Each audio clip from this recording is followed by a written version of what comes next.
આજના આપણા સ્પીકર છે વિરલ રાજેશ કરુણાશંકર જોશી, મલાડ ગાંગડા. વિરલભાઈ બાય એજ્યુકેશનલ ક્વોલિફિકેશન એમકોમ અને ચાર્ટર્ડ એકાઉન્ટન્ટની ડિગ્રી ધરાવે છે અને હાલમાં કર્ણાવટ એન્ડ કંપની નામની ચાર્ટર્ડ એકાઉન્ટન્ટ ફર્મમાં પાર્ટનર છે. વિરલભાઈ ઇન્ટરનેશનલ અકાઉન્ટિંગ સ્ટાન્ડર્ડ્સ અને મુંબઈ યુનિવર્સિટીથી એક્સેલન્સ ઇન ઇકોનોમિક્સ એવોર્ડ અને all India merit in general knowledge conducted by regional research and management ઇન્સ્ટિટ્યૂટના સર્ટિફિકેટ ધરાવે છે.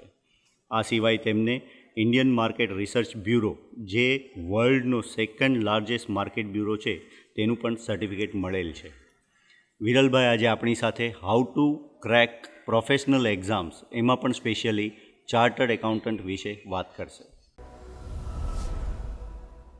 મિત્રો, હું અમુક ફેમસ પર્સનાલિટીઝના નામ તમારી સામે લેવા જઈ રહ્યો છું.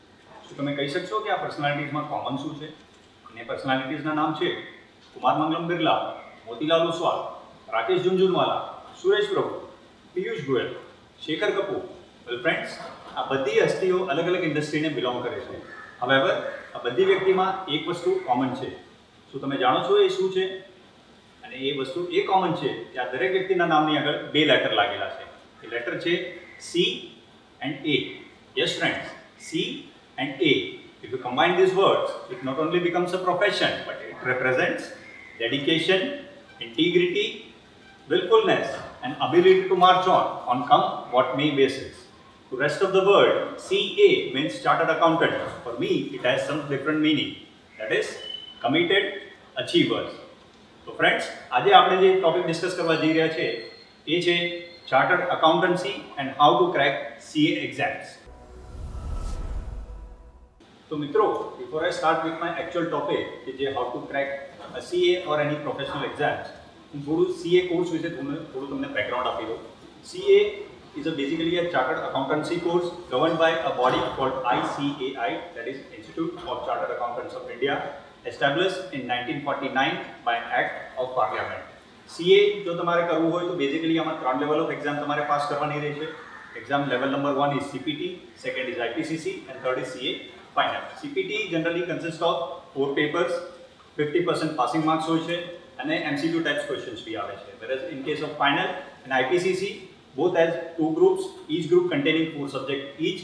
Passing marks 40% in each subject and aggregate has to be 50%. But friends, CA join કરો છો ત્યારે જનરલી જે લોકોની મેન્ટાલિટી હોય છે કે ભાઈ CA જોઈન કરવું તો છે પણ આના રિઝલ્ટ્સ બહુ ડિફિકલ્ટ હોય છે. But friends, that is true. Results difficult હોય છે. If you see the past trend, CPT ના percentage પાસિંગ તમે જોશો તો it will be around 25%. IPCC ના રિઝલ્ટ્સ તમે ક્લિયરન્સ પાસિંગ સક્સેસ રેશિયો જોશો તો it will be around 12 to 17%. અને CA ફાઇનલનું result that comes around 10%. So yes, results થોડા ટફ હોય છે, but given a commitment level, તમારું કમિટમેન્ટ લેવલ સ્ટ્રોંગ હોવું જોઈએ, દેન this figures R ઇરરિલેવન્ટ for you. Friends, next aspect જે છે, જે students as well as પેરેન્ટ્સને bother કરે છે, કોઈ બી પ્રોફેશનલ કોર્સ કે કોઈ બી એકેડેમિક કોર્સ તમે પરસ્યુ કરો તો એની કોસ્ટ કેટલી આવે છે. And let me tell you કે this is one of the very few courses in India કે જેમાં લોએસ્ટ પોસિબલ કોર્સીસમાં લોએસ્ટ પોસિબલ કોસ્ટમાં તમે મેક્સિમમ પોસિબલ બેનિફિટ લઈ શકો છો. If you see the cost of becoming a chartered accountant institute ની જે તમે ફીસ છે જોશો તો CPT is around 8,000, IPCC is around 18,000 and CA final is around 20 to 22,000. So if you sum up all, તમે chartered accountant બનવા માટે the institute ની જે cost લે છે that is not even 50,000. So this is one of the very noble profession in India where cost instead of money your hard work pays to you. Now friends, I'll move on to the most crucial part which parents as well as students are concerned with, that is articleship period. Articleship period ક્યારે શરૂ કરવું, ક્યાં શરૂ કરવું, આમાં ઘણા બધા ક્વેશ્ચન્સને લોકોના મનમાં સવાલ હોય છે જે કે જનરલી પેરેન્ટ્સ મને આવીને પૂછતા હોય છે કે ભાઈ મારો છોકરો IPCC ક્લિયર થઈ ગયો, હવે એને આર્ટિકલશિપ ક્યાં કરવી. હવે આર્ટિકલશિપ ક્યાં કરવી એના માટે મારે સામે એક સવાલ એને પૂછવો પડે કે ભાઈ સામેવાળી વ્યક્તિ જે CA કરવા જઈ રહી છે એનો કરિયર ઓબ્જેક્ટિવ શું છે. કરિયર ઓબ્જેક્ટિવ જો તમારો કોર્પોરેટ MNC કે બિગ કોર્પોરેટ હાઉસમાં જોબ કરવાનો હોય દેન there are different options. જો તમે પ્રેક્ટિસમાં રહેવા માંગતા હોય, પ્રોફેશનમાં રહેવા માંગતા હોય, then there is other way. So generally friends, આર્ટિકલશિપ કરવા માટે બે ઓપ્શન હોય છે. One is to go in the big accounting firms and second option is to go for the small or medium size firm. Big accounting firms અને small medium size firms બંનેમાં plus points પણ છે અને minus points પણ છે. Big accounting ફર્મ્સમાં જો વાત કરું તો બિગ અકાઉન્ટિંગ ફર્મ્સનો સૌથી મોટો પ્લસ પોઈન્ટ એ છે કે ત્યાં તમને કોર્પોરેટ કલ્ચરનું પ્રોપર એક્સપોઝર મળે છે. You tend to specialise yourself. તમને કોઈ પ્રોસેસમાં ઇન્ટરેસ્ટ હોય તો તમે એ પર્ટિક્યુલર પ્રોસેસમાં ત્યાં ઇન્વોલ્વ થઈને તમે પ્રોપર સ્પેશિયલાઇઝેશન ગેઇન કરી શકો છો. વેરએઝ એનો નેગેટિવ પોઈન્ટ એ છે કે લોકો ઘણીવાર આર્ટિકલશિપ કરે છે, ટ્રેનિંગ કરે છે, પણ આર્ટિકલશિપ જ્યારે પૂરી થઈ જાય છે ત્યારે લોકોને રિયલાઇઝ થાય છે કે મેં 3 વર્ષમાં શું શીખ્યું છે, તો કે એક પર્ટિક્યુલર એરિયામાં જ હું તો ઇન્વોલ્વ હતો, મને આજુબાજુના બીજા કોઈ એસ્પેક્ટ્સની ખબર નથી. Whereas if I go on the other side, that is medium and small size firm, તો એનો સૌથી મોટો પ્લસ પોઈન્ટ એ છે કે ત્યાં તમને તમારી જાતને ઓલરાઉન્ડ ડેવલપમેન્ટ કરવા મળશે. All-round development in the sense કે તમને દરેક એરિયાના નાના બેસિક્સ શીખવા મળે છે. તમને જીએસટી બી ઇન્વોલ્વ હોય છે, ટેક્સેશન બી ઇન્વોલ્વ હોય છે, ઓડિટ બી ઇન્વોલ્વ હોય છે, બેન્કિંગ બી ઇન્વોલ્વ હોય છે. So you tend to know everything about little about everything. So when you try to specialize or become in the profession, એ વખતે તમને એ વસ્તુની રિયલાઇઝેશન આવશે કે મારે આ જે વસ્તુ હું 3 વર્ષમાં શીખ્યો છું, હવે આમાં મારો કોર એરિયા ઓફ ઇન્ટરેસ્ટ કયો છે. અગર તમે પહેલેથી પ્રી ડિસાઇડેડ છો તમારા કોર એરિયામાં, and if you want to specialise, then go for the big accounting firms. અને જો તમે specialise no and still you want to take a time and decide, then I would suggest કે join the medium size firm. Well friends, second aspect, જે second question જે generally parents પૂછે છે કે ભાઈ ડ્યુરિંગ ધી આર્ટિકલશિપ મારા છોકરાને college કરાવવી જોઈએ કે ભાઈ કરસ્પોન્ડન્સ કોર્સ કરવો જોઈએ. Well friends, in my personal opinion I would say go for the college. The reason behind this is, college કરવાનું અત્યારે તો જનરલી કોલેજના ટાઈમિંગ બી એ રીતના જ હોય છે કે તમારા વર્કિંગ આવર્સ જોડે ક્લેશ નથી થતા. So it won't create a disturbance. હા, તમારે થોડા એફર્ટ્સ આપવા પડશે, but friends you have to understand કે this is your training period. So you should give not only 100%, 110%.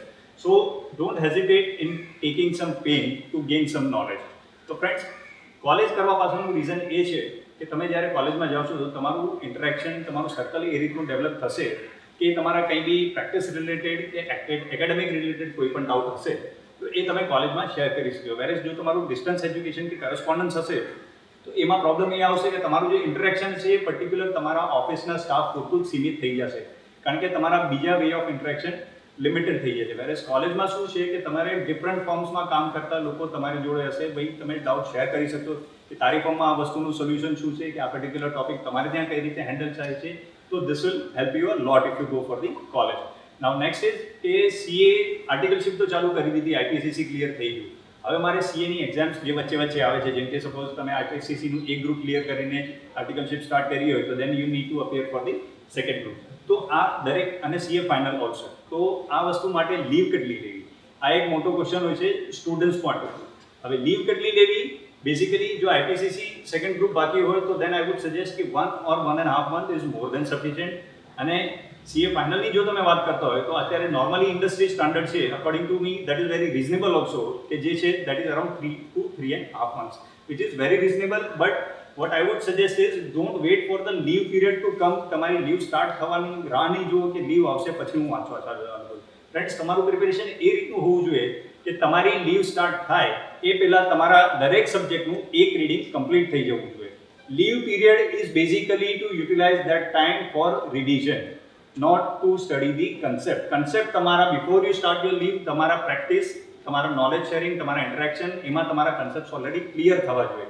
એમાં જે આરએનડી કરવાની છે કે જે તમારે સ્પેસિફિક કોઈ એવો ટોપિક ગોડ ફોરબિડ્સ રહી ગયો કે જે તમને નહીં સમજાયો, so leave period is basically for that thing.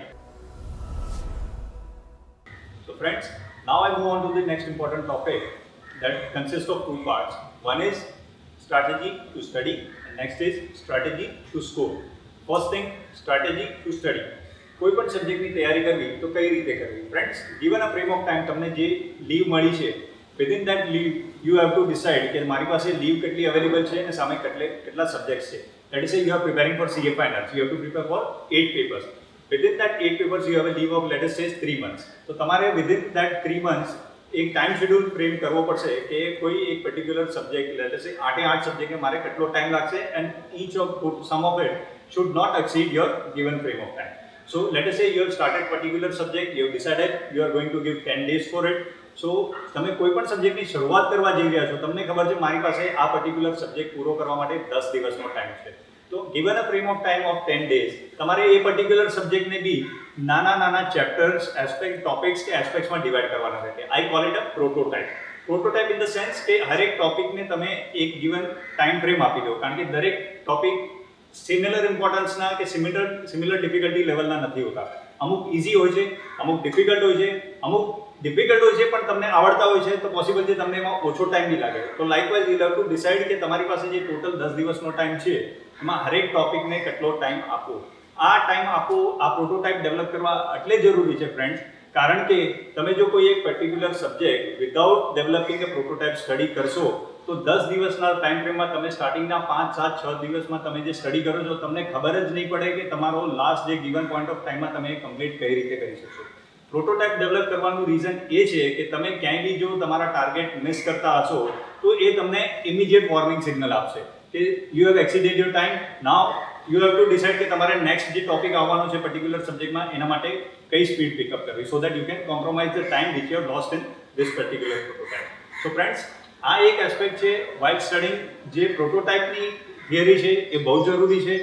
Now I move on to the next topic, that is strategy to study. Strategy to study basically I call it ABC analysis. હું દરેક સબ્જેક્ટને 3 પાર્ટમાં ડિવાઈડ કરીશ: category A, category B and category C. Category A આ એક એવી category છે જેમાં તમને you are very much confident, તમને બધું જ આવડે છે અને you are quite sure and you can challenge anyone કે કમ what may, you can ask anything, I can answer you like anything and I am very confident that my answer is going to be a correct one. So this is the category A. Now within that category A, you have to identify looking at the past trends કે આ કેટેગરીમાં કયા એવા topic છે જેનું 100% appearance એક્ઝામમાં હોય છે. સો જો તમે પાસ્ટ ટ્રેન્ડ સ્ટડી કરશો તો generally you will be able to identify 30 marks content at. So 30 માર્ક્સના કન્ટેન્ટ એવા છે where you are very much confident કે તમને ખબર છે કે આમાં તમારો 100% સક્સેસ રેશિયો હોઈ શકશે. But still given a point of time, a margin of error, I am giving you an aim to score around 24 in it. So 24 friends, very easy because you know everything about it. So effectively, if I can say 24 is the lowest possible what you can score. Your goal should be to score the full marks. Now I move on to the category B. Category B and category A both similar છે. The only point of difference between category B and category A is category B બી એક્ઝામમાં 100% appearance છે. એનું બી generally content તમે જોવા જશો તો it will be somewhere around 30 marks. પરંતુ category A was your strong point whereas category B are your weakness. તમને category B માં તમે આટલા કોન્ફિડન્ટ નથી જેટલા તમે કેટેગરી A માં હતા. વેલ ફ્રેન્ડ્સ, આના માટે શું કરવું? તો આના એક સજેશન અને એક સોલ્યુશન એ છે કે માની લો તમે કેટેગરી A ને કોઈ એક પર્ટિક્યુલર એસ્પેક્ટ સ્ટડી કરવા માટે માની લો 2 કલાક આપ્યા. What I would recommend is category B ને તમારે સ્ટડી ટાઈમ એના કરતાં એટલીસ્ટ ડબલ આપવો પડશે. લેટ અસ સે 4 કલાક એટલીસ્ટ આપવો પડશે. Why I am saying is કે your target should be to try to maximize B કેટેગરીના જેટલા કન્ટેન્ટ છે મેક્સિમમ પોસિબલ કન્ટેન્ટ તમે કેટેગરી A માં શિફ્ટ કરો so that you can be a best confident person. So what I would suggest, even if you are not confident, category B નો તમારો જે target હોવો જોઈએ that should be roughly around 18 marks. 18 marks why I am telling you is તમને અમુક aspect at least તમારું preparation એટલું હશે કે you are going to answer it because you are study more than category A. Category A કરતાં તમે category B ને વધારે ટાઈમ આપો છો એટલે at least you know the basics and sum of the aspects so that તમારો જે margin of error છે તે છતાં બી મેં આટલું વધારે વાંચ્યા છતાં બી હું તમને માર્જિન ઓફ એરર 12 માર્કમાં આપું છું, કારણ કે 30 માંથી I am giving you aim of score just 80. So એ 12 માર્કનો માર્જિન ઓફ એરર છે. Now if I sum up category A and B, category A નો મારો ટાર્ગેટ હતો 24 માર્ક્સ, કેટેગરી B નો મારો ટાર્ગેટ છે 18 marks. So total comes 24 plus 18, it comes to 42. But friends, to cover and clear any professional examination, the passing mark is 40% and you are scoring category A plus B is 42. So friends, તમને pass તો category A ને B એ કરાવી દીધા. Now the question is about the aggregate marks. હવે તમને aggregate ક્યાંથી મળશે? તો ફ્રેન્ડ્સ, એગ્રીગેટ તમને કરાવશે કેટેગરી C. કેટેગરી C આ એક એવી કેટેગરી છે કે જેમાં it's basically a residual category, it's an umbrella. આમાં બધી ટાઈપના ટોપિક્સ આવે છે. તમે 100% એક્ઝામમાં અપિયરન્સ રાખતા હશે એવા બી આવશે, નહીં રાખતા હોય એવા બી આવશે. તમારા વીક પોઈન્ટ્સ બી આમાં કવર થશે, તમારા સ્ટ્રોંગ પોઈન્ટ્સ બી આમાં કવર થશે. So basically it is like a residual category. આમાં તમારે you have to prepare in a such a way કે આમાં તમારે જે આઈ વુડ સે કે તમે જેટલો કેટેગરી A ને ટાઈમ આપ્યો છે એટલો જ કેટેગરી B ને ટાઈમ આપો, કારણ કે તમારો મેક્સિમમ ટાઈમ જે ઇન્વોલ્વ છે according to me should involve in category B. So category A ને તમે જે રીતે વાંચી છે તમારે બી ને બી એ રીતે જ વાંચવાનું છે, પણ આનું પ્રિપેરેશન એ રીતે કરો કે સપોઝ ઇફ તમને કોઈ ક્વેશ્ચન કર્યો તો at least you'll be able to answer something. So category B જો તમે જોવા જાઓ તો કેટેગરી એ ને બી નું વેટેજ હતું 30 + 30 60 marks.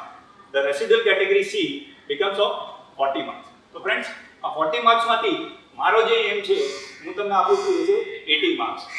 Friends 18 marks I am giving you lowest, કારણ કે આમાં સર્ટેન એરિયાસ એવા બી છે if you are lucky enough જે તમારો સ્ટ્રોંગ એરિયા છે ને અપિયરન્સ થઈ બી ગયું તો you may end up scoring even higher 20, 24 or even beyond 30. So these are added advantage, but I am taking the lowest possible 18 marks. So if you sum up the entire ABC analysis, 24 plus 18 plus 18 equals to 60. So friends, practically speaking, scoring a 60 marks in any professional examination calls for an exemption, and that means you need not appear that exam in the next level. So basically આપણો first obviously બધાનો target એ છે કે ભાઈ મને 100 માંથી 100 આવે, and practically speaking given a frame of time during the examination, if something happens, something went wrong, or you are not able to answer anything, giving all the practical aspect into the consideration, your goal should be to score at least an exemption. So friends, this is about the ABC analysis. Now I move on to the second phase, that is during the examination phase. Friends, during the examination phase, I would like to say this is a festival season for you. Why I am saying this is a festival is કે તમારે જે preparation કરવાનું હતું, તમારે જે મહેનત કરવાની હતી, કર્મ કરવાના હતા, એ તમે ઓલરેડી કરી લીધા છે. Now it is a time to express yourself, and you can express only when your mind is relaxed.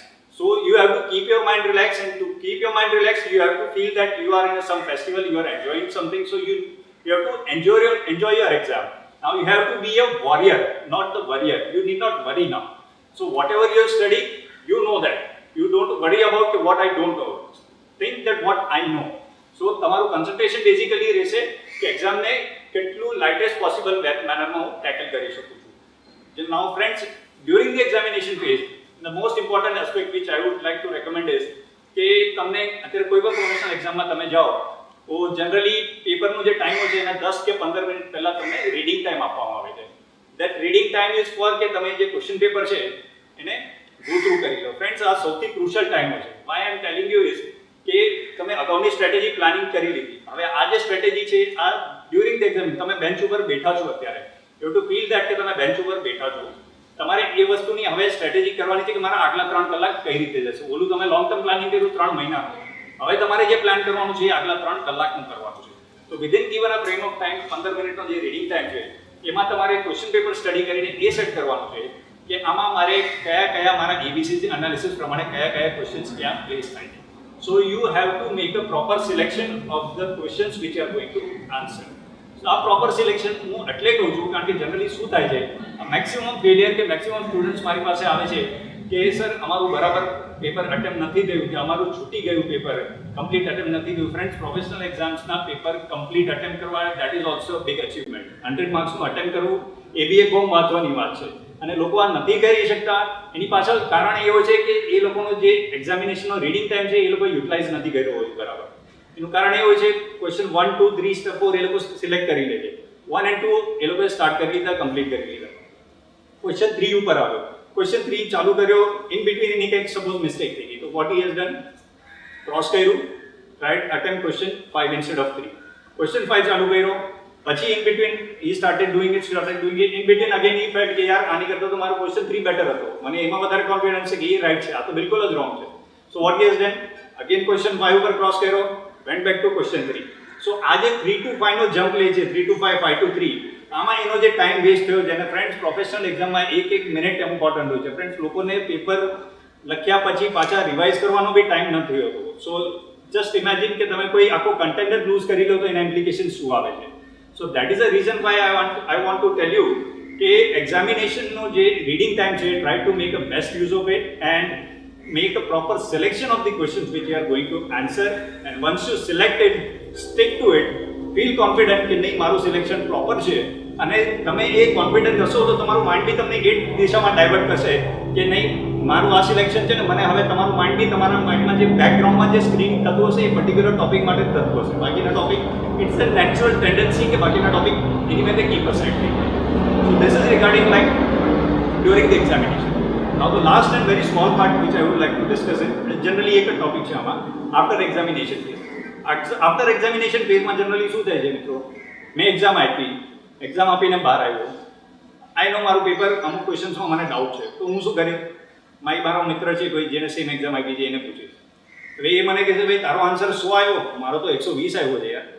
So what will happen is તમને પોતાની જાત ઉપર ડાઉટ આવે છે એ વસ્તુ ઉપર, કે તમને એ થાય છે કે મારો આન્સર રાઈટ છે કે એનો રાઈટ છે, યાર એ તો મારા કરતાં વધારે હોશિયાર છે, પોસિબલ છે એનો આન્સર રાઈટ હશે. ઓલ્ધો ફેક્ટ ઇઝ કે તમે રાઈટ હશો, પણ એ વસ્તુ તમને ડિમોરલાઇઝ કરશે અને એનો ઇફેક્ટ શું થશે કે નેક્સ્ટ ડે તમને એ વસ્તુ ઇમ્પેક્ટ કરશે જ્યારે તમે બીજા પેપરની તૈયારી કરતા હો, કારણ કે તમને એમ લાગશે કે પહેલું પેપર તો ખરાબ ગયું છે યાર, આખું માઇન્ડસેટ આખું અપસેટ થઈ ગયું છે. That should not happen. That is the reason why I am recommending rather for everyone કે try not to discuss the paper once you are coming out of the exam.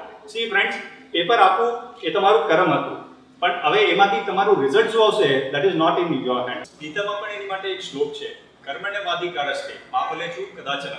એનો મતલબ એ થાય છે કે કર્મ કરવું એ આપણી ફરજ છે, પણ એના ફળ ઉપર આપણો કોઈ અધિકાર નથી. But friends, કર્મ from CA angle is like preparing for the exam. Examination પ્રિપેરેશનમાં કોઈ કચાશ નહીં રાખી, રાત ઉજાગરો થાય તો બી કરવું, જ્યાં રેડીને આખું કર્મ કરવું and try to give not just 100% but give your 110%. પરંતુ પાસ થશું કે નહીં that is a secondary aspect, એના વિશે એટલું નહીં વિચારવું. તમારું કન્સન્ટ્રેશન હોવું જોઈએ કે મારું જે કર્મ છે, જે એક્ઝામ માટે પ્રિપેર કરવાનું છે એ મેં બરાબર કર્યું છે કે નહીં.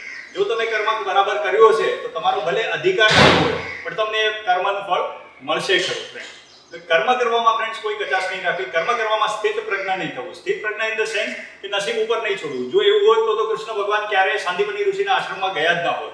એ પોતાની બાપીજી વારસાની મથુરાનું સિંહાસન છોડી એ ક્યારેય સાંદીપની ઋષિમાં ગયા જ ન હોય, કારણ કે એમણે જે નોલેજની પસંદગી કરી. ફ્રેન્ડ્સ, નોલેજને બદલે પાવરને બદલે જે નોલેજની પસંદગી કરશે એને પાવર એની મેતે ફોલો કરતો આવશે. સો વોટ વી નીડ, એક સિમ્પલ ટર્મ્સમાં તમને કહું તો ફ્રેન્ડ્સ, દરેક કર્મ થાય, કોઈ બી કર્મ તમારે કરવાનું આવે તો એ કર્મ પ્રત્યે પેશન રાખવું, પરંતુ એ કર્મનું રિઝલ્ટ તમારા ફેવરમાં આવશે કે નહીં આવે એનું ટેન્શન ન રાખવું. તો મિત્રો, આજનો જે અમારો સેશન હતો એ બેઝિકલી ફક્ત એક્ઝામિનેશન પોઈન્ટ ઓફ વ્યૂ કોઈ એક પર્ટિક્યુલર પ્રોફેશનને પોઈન્ટ ઓફ વ્યૂ નહોતો, પરંતુ આ એક એ રીતનું ગાઈડન્સ હતું કે જે કોઈ બી લાઈફના કોઈ પણ એસ્પેક્ટમાં તમને કામ લાગી શકે છે. તમારે કોઈ બી એક ટાસ્ક આવી કે કોઈ બી એક કર્મ કરવાનો વારો આવ્યો તો એના પ્રત્યે કઈ રીતે પ્રોપર પ્લાન કરવું, એનું શેડ્યુલિંગ કઈ રીતે કરવું, ફ્રેન્ડ્સ એ બહુ જ જરૂરી છે. Apart from this, as long as CA profession is concern, friends, કંઈ મેં મિસ કર્યું હોય કે ફર્ધર આના સિવાય તમારા કોઈ ડાઉટ્સ હોય તો feel free to talk to me. You can contact me through SKSCF. Well friends, જય શ્રી કૃષ્ણ, જય કંકેશ્વર.